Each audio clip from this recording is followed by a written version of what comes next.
I'm gonna say a few words 2 different ways, and I want you to listen really closely and think about which one sounds more natural in American English pronunciation. Probably, against, forget, over.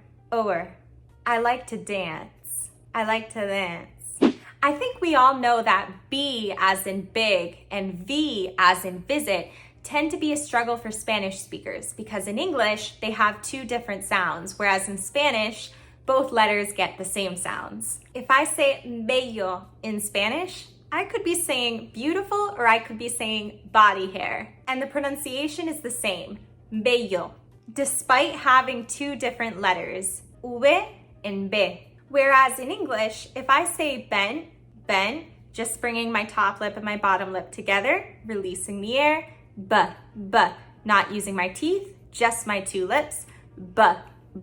If I say bent, I can only be referring to this word with this letter, B. I bent the pencil. And if I say vent, this time bringing my upper teeth against my bottom lip, vent, I can only be referring to this word with this letter, V. So as you can see, B and V get 2 different pronunciations in English, and which one you use may change the word you're saying. But there's another difference in pronunciation or articulation between Spanish and English that can be causing an issue here. Not just with B and V, but also with G, G, and D, D. In Spanish, B, G, and D each have a second variation depending on where the letters are located. And in this other variation each sound has, they're pronounced a little bit differently. Boto, ave, B and V. Bailar, cabe. Again, B and V. Garantizar, seguir. G, G. Doctor, cada. So why am I telling you this? Well, in English, we actually don't have this other version of those sounds. We don't have the sound that you use in cabe, or in ave, or seguir, or cada. So these other versions of those sounds are called approximants. And they're made by bringing your speech articulators really close together without actually producing any friction. So if you see a word in English like about, you might say about, where we're completely touching our lips together and causing friction. B. You might bring your lips really close together, but not actually touching enough to cause that friction.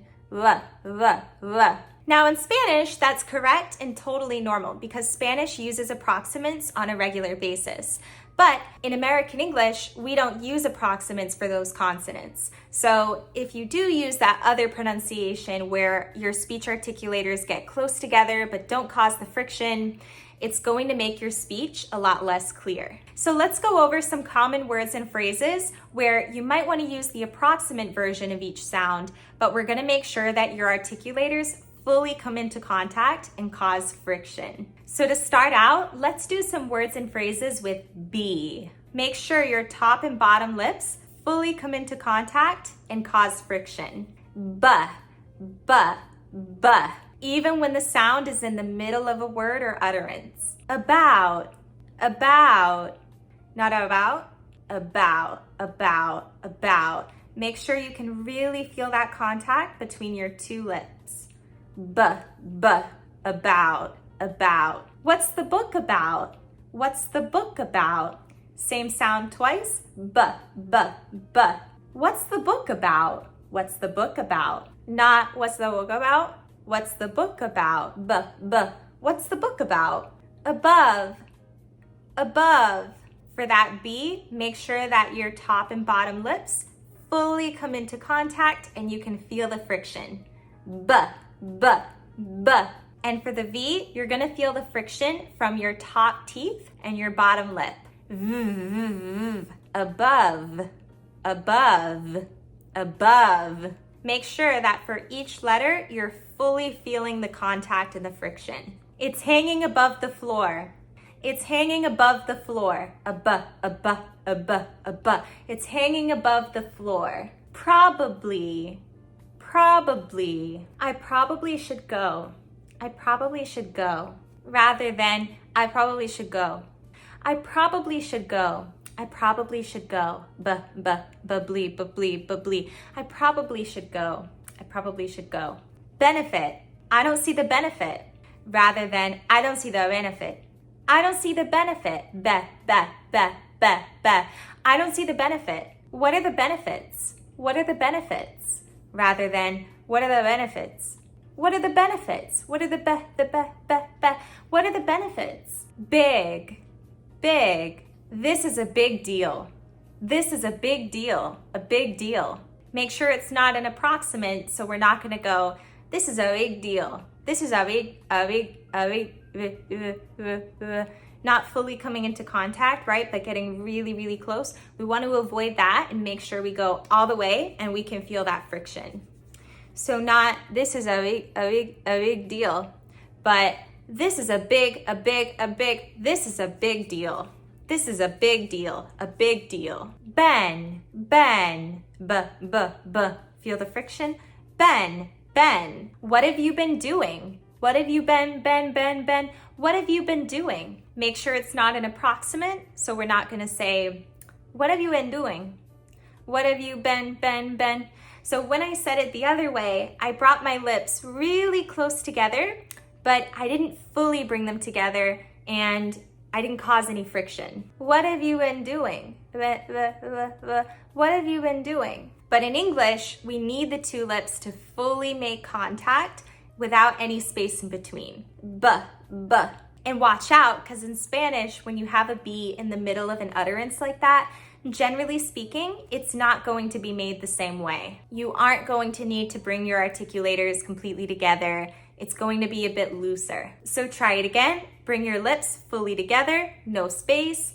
What have you been doing? What have you been doing? Ben. What have you been doing? What have you been doing? Now let's look at some common words and phrases with g. When we make this sound, the back of the tongue reaches up and presses against the roof of our mouth. G.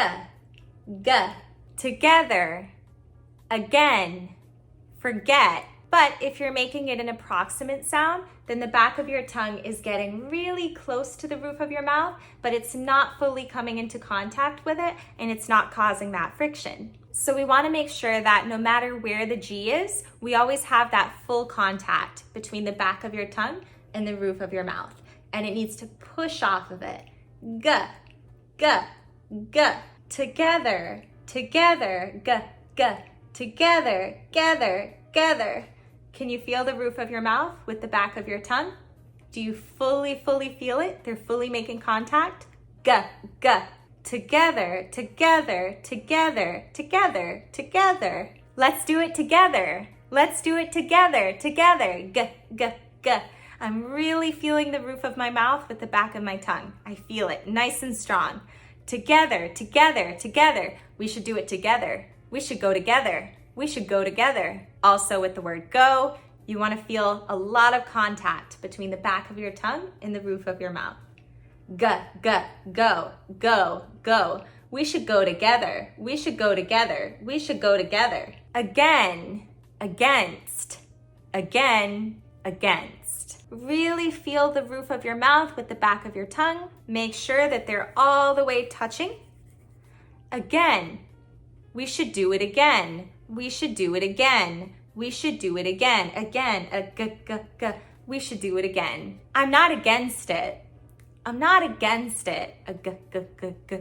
I'm not against it. So make sure we're not making an approximate where the back of your tongue is getting really close to the roof of your mouth, but not completely coming into contact with it or causing the friction. You don't want to get together, again, against. You want to get together, again, against. G.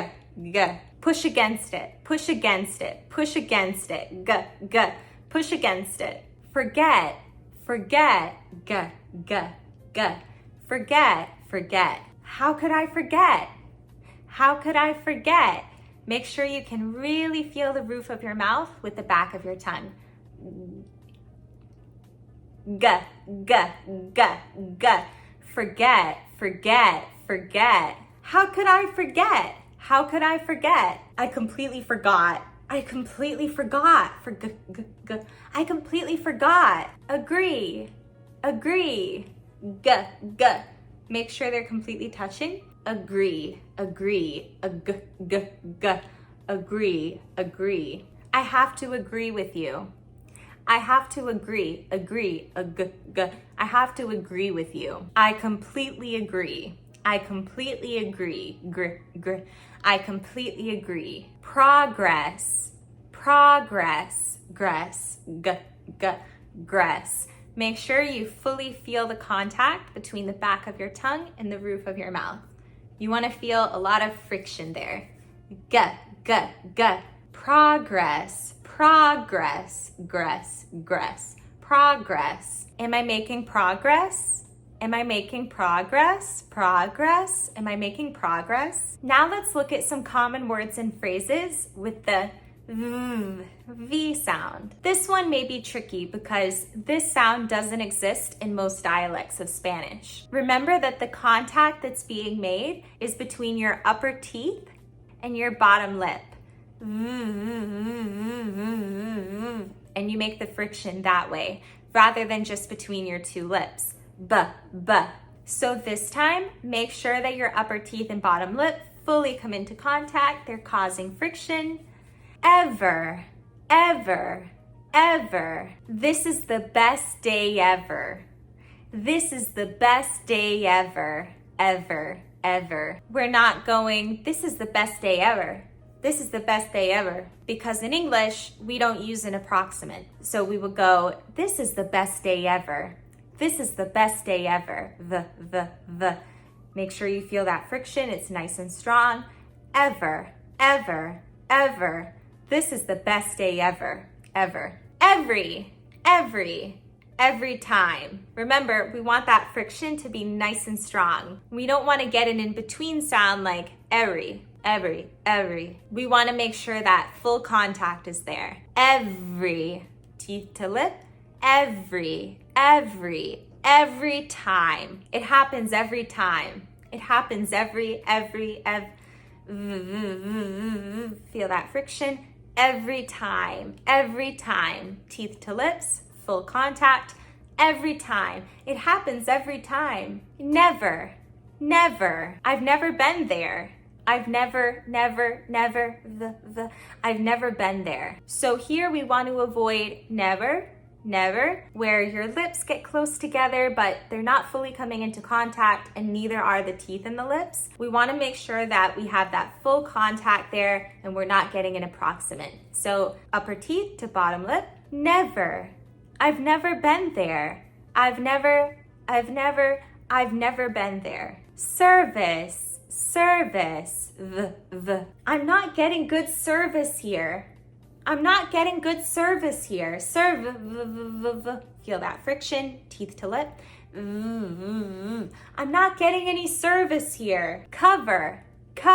We're not using an approximate where we get really close, but we don't make the contact. We need that friction. Cover. Not cover. Cover. Where's the cover? The next sound is a little bit more complicated. In English, the letter D has a couple different pronunciations as well, but they're different from the ones you have in Spanish. In American English, if you have a D between two vowels, it becomes more similar to your ere. Soda. Soda. Not soda and not soda. Soda. Ere, caro, arena in Spanish. Soda in English. May I have a can of soda? May I have a can of soda? Sudden. Remember, it's very similar to your ere. Sudden. There was a sudden increase. There was a sudden increase.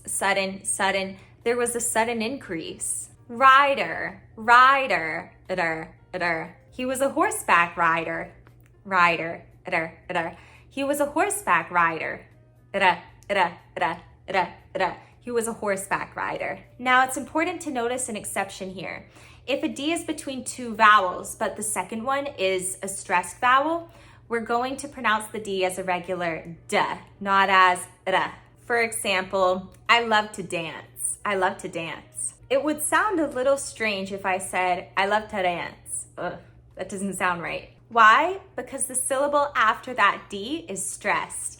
I love to dance. Ants, ants. It's also important to note that these are the only two D sounds that American English has. R, which is similar to your ere, and D, which has a stronger friction but is still being made in the same place. Now, Spanish has another D sound, which is actually way more common in Spanish. And if anything, it's more similar to our TH sound, the. Sometimes Spanish speakers make it really strong, just like our voice TH, the. But other times it gets even softer and it's more like the. And it becomes like another approximant, cada or cada. Even though you might not think about it very often, that's the most common sound for the letter D in Spanish. So for a lot of Spanish speakers, it's more natural to use that sound a lot in English. But like I mentioned before, in English, the letter D doesn't have an approximant. So we need to make sure that we don't use that sound in English for your speech to be as clear as possible. So we're going to avoid letting our tongues slide through our teeth in any way, and we're going to instead make sure that they always go for the roof of our mouths, not touching the teeth. And it doesn't really matter where the D is. You're either gonna have D or R, but both of them are made in the same spot, not touching the teeth at all, and with the tongue going up against the roof of your mouth. So again, make sure you never get an approximant, no matter where the D is. And you might not be entirely aware which one you're using while you're speaking normally in a conversation or something like that. So it would be great to even record yourself speaking and see if you hear or see yourself using an approximant where we would not. And that way you can practice using the other version of the sound with the full contact and friction to make your speech sound clearer. So let's practice some sentences with a lot of D's and make sure that we never get an approximant. Are you ready? David diligently did his duties despite difficulties. Never getting the or the. David diligently did his duties despite difficulties. David diligently did his duties despite difficulties. Tongue up here, nowhere near the teeth, not getting the. David diligently did his duties despite difficulties. Diana discovered a bookstore downtown. Diana discovered a bookstore downtown. Diana discovered a bookstore downtown. Diana discovered a bookstore downtown. The dentist demonstrated proper dental care techniques. The dentist demonstrated proper dental care techniques. The doctor advised drinking plenty of water daily. The doctor advised drinking plenty of water daily. Make sure that your tongue is fully coming into contact with the roof of your mouth and it's not going anywhere near your teeth and definitely not between the teeth. So it's going to be up here, touching the roof of your mouth, pushing up against it and causing friction. David did a really cool dance last night. David did a really cool dance last night, rather than David did a really cool dance last night. That time I used some approximants and my tongue came more underneath my upper teeth. We also want to avoid David did the really cool dance last night. That time my tongue did fully come into contact with something, but it was my teeth rather than the roof of my mouth. So we want to make sure that every time we make a D, the tongue goes for the roof of the mouth and causes some friction. Remember, if you're struggling to notice whether you're using the approximant or the full sound that we use where the articulators fully come into contact, you can try recording yourself and then listen to it back to see which sound you used. You could also try recording yourself in a video so you can specifically monitor what you're doing. But it would also be good to just practice some words and phrases with these sounds and specifically monitor what exactly you're doing inside your mouth, what you feel, and whether you feel a lot of contact between your articulators or like you're getting close, but you don't feel the contact. In Spanish, you have the approximants, but you also have our version. So it's mostly about making sure that you're consistent with not using the approximants ever and always using the other one where you fully make that contact. If you'd like more personalized one-on-one feedback on your pronunciation, I'd love to work with you one-on-one and help you reach your goals. If that sounds like something you'd be interested in, you can schedule a free 15-minute consultation call at the link in the description down below. That way we can meet each other and discuss your goals and how I can help. That's it for today. Ciao!